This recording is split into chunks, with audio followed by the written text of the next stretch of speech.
Neighborhood schools. The good ones offer more than a solid education. Many of the Chicago public schools are anchor institutions, places where not only academics but also social and economic development thrive. But when CPS closed 50 schools, primarily on the south and west sides, what was left are massive vacant structures that are a blight on current development and a magnet for vandalism. I grew up over here all my life. Marquis Savory is a former student of Emmett Elementary School. I played in this field house right here. All the teachers, they helped us out. You know, they was like family to us. Every time I walk past this place, I wish the school was still here, but I'm hearing that they trying to auction it off, sell it. In fact, CPS is selling Emmett Elementary and dozens of other properties as part of the controversial school closings of 2013, when dozens of schools were shuttered. Kaylin Belcher of the Chicago Reporter has written extensively on the sale of the closed schools. It's been almost 4 years since we shuttered 50 schools, and the majority of them were never put up for sale. And the aldermen that were tasked with doing community engagement around what people wanted to see in the buildings, a lot of them just never held those meetings. And so communities never really got to say what they wanted to see in those closed schools. Dwayne Trust is with the Austin Community Action Council, a local group that expressed frustration about being cut out of the repurposing and purchasing process. I would describe the process that was pretty much planned to fail because there was no plan. CPS has probably been spending more money to maintain these closed schools than they actually were spending while they were open, and that's one of the reasons why they're trying to get rid of them. Several aldermen responsible for the sale and CPS officials had no comment on the process. However, news reports reveal only 9 of the nearly 50 shuttered schools have been sold and another 5 repurposed, resulting in $24 million in sale proceeds.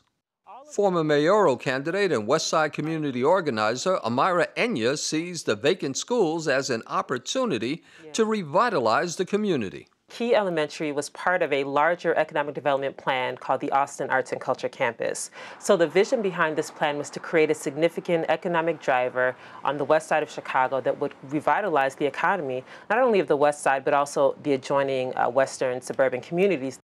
Enya and the Austin Chamber of Commerce have submitted a bid to repurpose the property into a multi-use facility.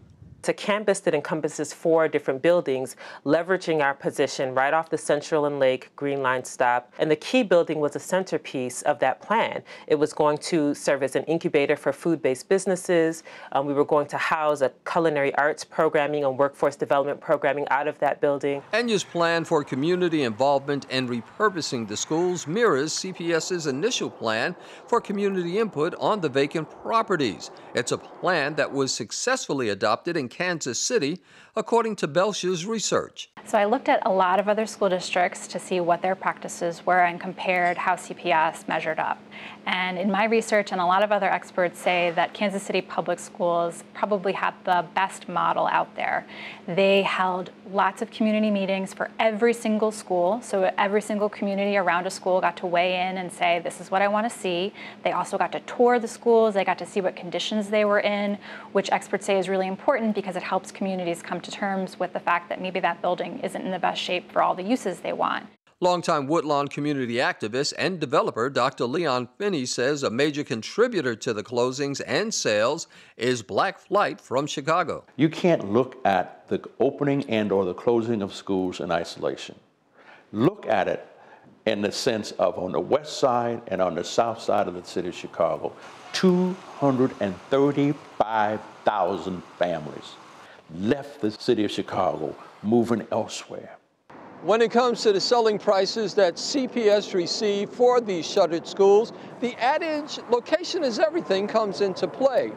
Take, for instance, that many of the schools on the south and west sides have difficulty even being sold, and when they are sold, they go at bargain basement prices, like the $100,000 that CPS received for the selling of Marconi Elementary in Garfield Park. While here in Andersonville, it's a different story, as Trumbull School behind me sold for $5.3 million.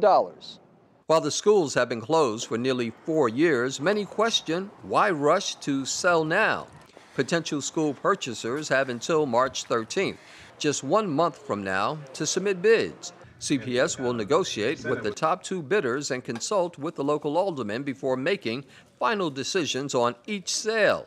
It's important to note that privately operated charter schools are not allowed to take over a closed building.